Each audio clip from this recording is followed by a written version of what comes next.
In his new book, Shaking the Money Tree, The Art of Getting Grants and Donations for Film and Video Projects, author Maurys Background demystifies the art of fundraising in a clear, easy-to-digest language. The book is perfect for students, emerging, and seasoned media makers, and you can purchase the book right here on our homepage. Just click that front cover icon. And you can read more about the book and about Maurys at his website at www.warshawski.com. That is WARSHAWSKI.com. All right. No, that's cool. All right. So this is a very famous book. Actually, I know a lot of people it's in its third edition. Mm-hmm. Lots of people use swear it. by this book. Yeah, it's like the financing Bible. So, and we haven't really talked about film financing that much in the past. So this is a new territory for us. So here is Maurys. I love the book, and I'm actually kind of a moron when it comes to this kind of fundraising. So it was real eye-opening for me. But I'm curious to start out with about your background and what makes you uniquely suited to write a book like this. Oh, I have a very, very crazy quilt background. I never, ever intended to be doing this kind of work or to write this kind of book. I was trained as a poet at the University of Iowa in the Writer's Workshop, and I taught English literature and composition for quite a while. And then through a series of serendipitous accidents, I ended up working as an arts administrator, first with a dance company, a modern dance company, and then I ran 2 media arts centers. And that's where my experience is particularly germane to this particular topic. I ran the Northwest Media Project in Portland, Oregon, and then I ran the Bay Area Video Coalition in San Francisco. And what I discovered with all of the jobs I had running arts organizations was that even though my title was executive director, what I really was doing was development work. I was doing a lot of fundraising work, and I had never been trained to do fundraising. Never. I was trained as an academic. But to keep these organizations alive, I had to get out there on the street and raise money. And that's how I learned everything I know about fundraising was in the trenches, both doing it myself and from conversations with other people who were successful or not successful at raising money. And that's where my books on fundraising have come from, is that experience in the field. What I find fascinating, and anytime we speak to an independent filmmaker, I tend to bring this up. Filmmakers are obviously creative sorts, and many of them are possibly kind of insulated, and their personality isn't necessarily conducive to being so outgoing to go out and ask for money. Do you find that many filmmakers have that kind of challenge of those dual personalities? Are you kidding? Oh, yes, I do. And, you have put your finger on the real impediments, the real issues for filmmakers now, because it's a completely different world. You're right. They're creative people, and they're insular. Yeah. They're very independent. And, if you get in this field because you are creative and you want to spend 100% of your time being creative, you're going to be frustrated, because to do film, to do independent film, means devoting at probably 80%, the vast majority of your time, in non-creative activities. Right. And those are business-related activities, and most of that business work is raising money or handling money or dealing money, or working with, I just had a meeting with Robert Behar, who has this wonderful film that he and his partner did called Made in L.A. It's a documentary about women garment workers in L.A. And as we were having lunch in New York, this was just a couple of days ago, he said, what I never realized was I'd have to be a business person. And he said, I spend most of my time dealing with contracts and contractual issues and money things. That's just it. We spoke to someone just last week, and he went on and on about the tortures of raising funds and working with investors and trying to get a project off the ground. And I said, having said all of this, how much of the process do you actually enjoy? And he said, about 7%. Exactly. You see, and from my perspective, that's a huge mistake. It's a huge mistake, and that's what I try and say in the first chapter of my book. It's why the first chapter is about comportment. Right. Because why would you want to spend your life, 93% of it, being unhappy? Right. And doing things you don't like to do. That's an issue, and the criminal thing is that most film schools don't talk about this in class. They don't tell filmmakers that this is how you're going to lead your life. They don't give them courses in how to do business, how to comport themselves in business, and how to find creative ways to do it. So part of what I do with filmmakers is to help them access what's interesting about fundraising and business work, and to try and convince them that, and I'm convinced of this, it took me a long time to be convinced of this, that having to fundraise for your film makes you and your film better. I really believe that. Well, partly because you, in going through that process, you have to have a very clearly defined perspective on what your film is. Yes, it forces that to happen. Yeah. It means you can't be really namby-pamby about it. And it also forces you to say to yourself, why am I doing this? Right. Because if I don't have a really, really good reason to do this, why would I want to go through this kind of effort?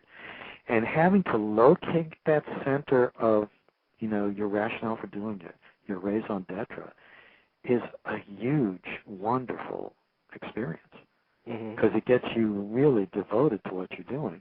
And then it gives you the wherewithal to cut through a lot of stuff that you wouldn't normally want to. The other thing that fundraising forces is to get rid of the insularity. It forces the filmmaker to open up to the world and to other people. Yeah. And to get connected. And you know what? That's so much more important now than it was even a couple of years ago because of the Internet. Yeah, and I do notice this is the third edition of your book, and so I would think it being a third edition that probably reflects a rapidly evolving landscape in film fundraising. Yes. Tell me what's different from the last edition you did. Everything.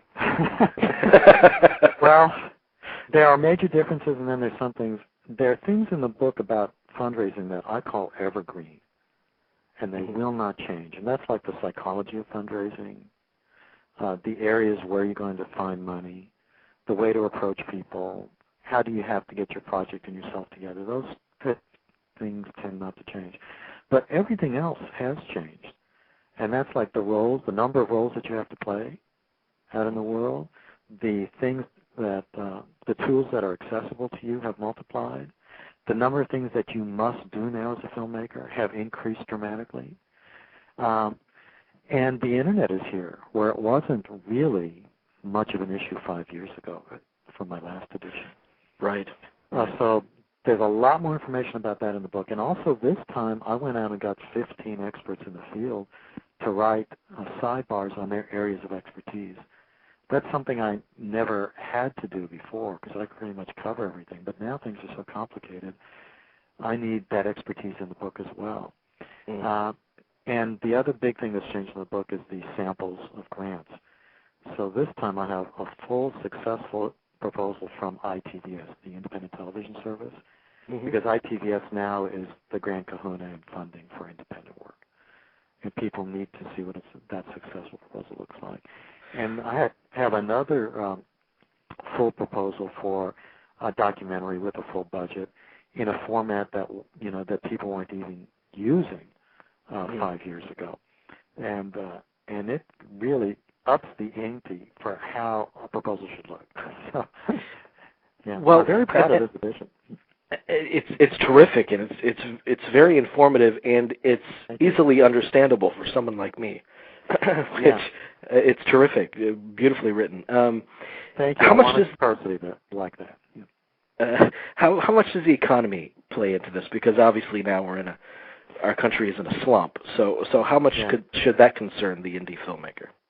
Well, it should always concern the indie filmmaker. But when I started writing the book, this new edition, the recession had just hit. And I was thinking to myself, how can I write a book that's going to be around for 4 or 5 years? and take into note the fact that we're currently in a recession, but we'll probably be out of it by the time this edition goes into like a fourth edition. And the truth of the matter is the following. A, that it has never been easy to raise money for film. B, it will never be easy to raise money for film. And it's just a matter of that range of difficulty. So what happens in a recession is, yes, it becomes more difficult, but that's not to say that it wasn't difficult before the recession. The difference that the recession made and has made is that it takes longer to raise the money. You can't go to a filmmaker and say, we're in a recession, I guess, scrap your film. Nobody's going to do that. Right. They're still going to be looking for money, and you know what? There is still money out there. But the film that you thought would take 3 to 5 years to make is now going to take 4 to 6 years to make because of the recession. Now, the recession did affect different sectors of the giving environment in very different ways. So government money, for instance, became much harder to get than before. Okay. And private foundation money, oddly enough, didn't get affected that much last year, but will be affected quite a bit this coming year. Individual support is still out there in significant amounts, but people are being more careful about where they give money. Well, I want to review some of the points that you raise in this book so eloquently, really about knowing your film, and part of that is knowing who your film is for. Yes. And from that information, you can target certain investor possibilities, right? Yes. Yeah. In fact, I make every filmmaker I work with go through the exercise of identifying. Now, I used to say audience, but I don't anymore. I have drop-kicked that word out of my vocabulary, and I'm telling all my filmmakers to do that as well. What I'm asking them to focus on is their community. So I have a lot to say about that, but basically, if you can identify the community of people who are going to be interested in your film, you need the first step towards identifying who's going to give you money. That will lead you to money. And it'll also lead you to making a much better film. And it'll lead you to beginning to lock in at the very beginning of your process, and not at the end of the process. The people who are going to want to buy the work and see the work and tell their friends about the work. Too many filmmakers wait till the end of the process to identify who the audience is going to be. Community, rather. And that's been the great thing about the internet is it's all about community. It's all about community. So it's a tremendous tool for helping you with that. Well, I would think that most, at least individual investors, their interest would be piqued by just the idea of participating in a movie production. Maybe I'm mistaken in thinking that, but what you have to do is with every individual and with every organization or potential funder you go to, you need to qualify them. And each one will have a different set of drivers for wanting to be involved with your project. You can't predict what that driver is going to be in advance of doing some research. And there isn't one particular driver that's true of all of them. So, yeah, it's true that some investors want to be involved because film is sexy. They don't know anything about film, but they know that films are cool. They want to be involved with films and filmmakers and that whole environment. But, there are some people who just want to throw money in and make some money. Right. And there's some people who want to get involved because they love you. In fact, most of the funders who want to get involved because they love you. Some funders want to get involved because they just think this is the right thing to do, especially if you're talking about social issue documentaries. And there is typically a difference between a donor and a funder. Donor and an investor, excuse me. Right. The investors are typically much more interested in getting some kind of return. They want something. And donors, people who give you a donation, usually have a different set of drivers. And they're not looking for a financial return, but they are looking for another kind of return.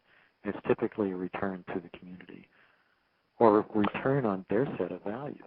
Right. That's why most people donate. It's really a way to help spread their own values in the world. When it comes to kind of structuring a return on investment, how essential is it to have other examples of similar films and how well they've performed? Absolutely essential. So if you're doing a business plan, and I recommend every filmmaker do a business plan for the film, whether it's a for-profit or non-profit venture. It's just like the smart thing to do. But an essential part of the business plan would be to show comparables. So you have to say, well, I'm assuming that this film will make yada yada in X market when it goes out there. And I would say if I was looking at that, where'd you get that from? Where is that assumption based? And you would say to me, well, I'm basing that assumption on a comparable performance by this other film that's just like mine, or a film that's in the same genre, So, yeah, that's very important. And really, as a filmmaker, you should get a beat on that because you want to know what's the potential for, the earning potential for this film. Even if it is a narrowly constructed social issue documentary about something only 5 people are interested in, what is my potential return on that? And that should help you put together your fundraising plan, or lack of a fundraising plan. I mean, you might have a piece that, worst case scenario, is going to make some money. You might want to just borrow the money and do it. Yeah. Right. What are the most common mistakes that you see young beginning filmmakers, or even seasoned filmmakers, when they put together a proposal or any place within this process of fundraising? Well, one big error is not customizing your ask or proposal to the specific personal place that you're going to. So people think if they have this generic proposal, they can just shoot it out to everyone and they'll get money. And that's absolutely not true. You have to research the person or the place that you're going to before you make an ask. So that's a big mistake, is not doing that research. Another mistake is not identifying the community and the distribution plan at the beginning of the project as opposed to the end of the project. Another mistake is not assigning enough money for distribution costs up front. Well, most people put together a project budget and it's got pre-production, development, production, and post-production, and then there's no money for distribution. What happens is you end up having to distribute the film yourself, and then you undercapitalize. I had this great conversation with Tiffany Schlane, who's a filmmaker and is in my book, and I asked her about her budget. I said, well, in your budget, how much do you put aside for distribution? She said 50%. And I fell out of my chair and applauded immediately. Because I've been saying something similar to that to filmmakers for years, but not to that extreme. But she's right. Well, I think filmmakers are just so consumed with getting it done, getting the film in the can. That's a whole other mountain to climb, the distribution. So they need to think of that from the outset. You need to take the long view because finishing the film is the tip of the iceberg. Yeah. You're probably going to have to live with that film for a few years, helping to get it out into the world and make sure that it's seen. You don't want to make a film that sits on a shelf. And just because it's a great film and you finished it doesn't mean it's going to find its community. Right. You're going to have to devote a portion of your life to pushing that baby out there and nourishing it until it becomes an adult. Tell me about the documentary field, because obviously in recent years it has increased in notoriety and popularity. Have the avenues of fundraising opened up for the documentary form? It's the same number of avenues, but each avenue got a little wider and more approachable in the last 10 years. Partly because of Michael Moore. Right. So if you were making a feature-length documentary, now you can point to a handful of documentaries that have gone theatrical and actually made money. Yours is probably not going to, because it's actually, very, very few of them do. But that's opened up people's awareness. And then, you've got reality television now, which is really just kind of a funny form of documentary. Mm-hmm. So there's more openness to docs as well. And then you've got channels of distribution that are more interested in documentary. And you've got more accessible and affordable tools in the hands of more people now. So they can go out and do it. So all of that has been good for documentary, but if you just take a look at kind of the history of support for the work and how it does, it kind of waxes and wanes, kind of goes up and down. So right now, for instance, it's really hard to get a feature-length documentary into theaters. Mm-hmm. And that wasn't so true about 3-4 years ago. We could get a doc in and it would run for a couple of weeks. And now theaters want to know in a couple of days if it's going to work or not, and they kick it out. Right. And I'm just so in love with the documentary form, and it's been so refreshing this past decade where it's enhanced its resonance with people, and they're more easily accessible. Film festivals and things. Now that would be part of the budget, right? How much would promotion and that sort of thing be part of it? Oh, you would definitely want money in your budget for PR, marketing, for submitting to festivals and attending a couple of festivals, for getting press, for doing community outreach, for having a press kit. Production stills, very, very important. I go nuts when I see a budget that doesn't have some money in it for production stills. Creating a website, absolutely essential now for every documentary. That's true. Yeah. That really started with probably Blair Witch, I would think, started in a big way, the internet. Yeah, Blair Witch opened up people's eyes to the power of the internet to, promote a work. Yeah, absolutely. But the kind of website that docs need to have now are not just about promotion. They're really about extending the experience. Right. Value added. And speaking of the internet, you review a few very unique paths that some filmmakers took to raise money for their films, and the internet it plays a role in many of them. Selling a frame of the movie for $10, and tell me some other of the most unique paths you've seen that filmmakers have tried to take for fundraising. Well, bartering is one. Oh, you mean internet-related only, or? No. Any kind. Well, bartering is one. I met a filmmaker from Maine whose father was a lobster fisherman, and he traded crates of live lobsters for equipment and for time in an editing suite. So that's one creative. That's pretty unique. Yeah. Yeah, I've heard of some filmmakers on really low budget. Who were doing really low budget films that did garage sales. They would go to everybody that they knew in the community and say, give me stuff that you've got for a garage sale for my film. So that's one interesting way to get money. On the internet, the king of doing this on the internet is Robert Greenwald. Yes. Yeah. Yeah, and he's just a genius at raising money from people on the internet. But the key to his success was originally hooking up with MoveOn.org, and they gave him access to their email list. And out of that, he got thousands of people to sign on to his projects. And house parties, which I'm a big fan of, doing house parties for films. Right. This might be backtracking a little bit, but I want to ask you about pitching. Yeah. Because we hear about pitching and make it short and clear and concise. Yeah. What can you add to that? Not much. I mean, does it have to be, as they kind of parody in some of the Hollywood movies, does it have to be summarized in a sentence, Yes. your film? Yeah, here's what I tell my clients.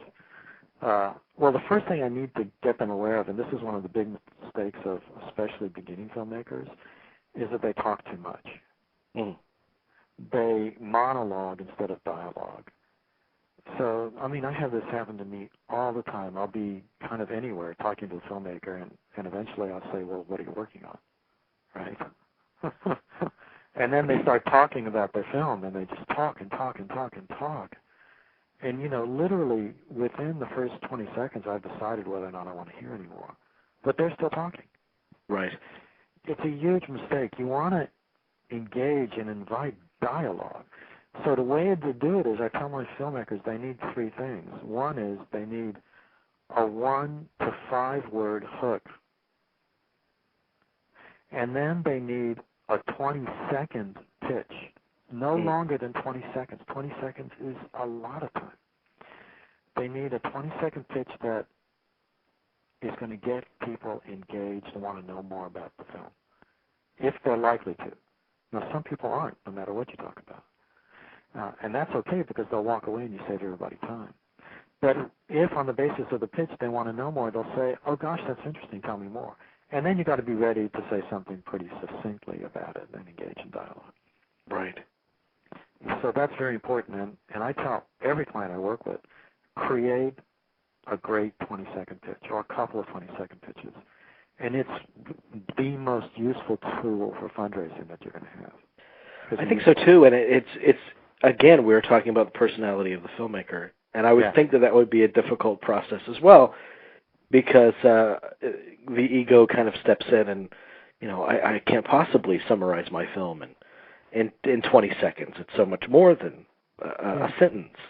So I'd say to the filmmaker, I understand that. I see what you're saying. I understand that pain. Now, are we both convinced that you need to have a 20-second pitch? Right. So I need to know that we agree on that. And then the filmmaker will say, yes, you're right. I can't do it. I don't know how to do it. I don't want to do it. But you know what? I really do need it. I'll say, okay, you really do need it. So let's use this as an opportunity to make something happen. If you can't do it, enlist the help of some friends to help you do it. Right? This is a chance to open up the process, get some people involved, get some help, because it has to be done. And you'll be better off, and your project will be better off.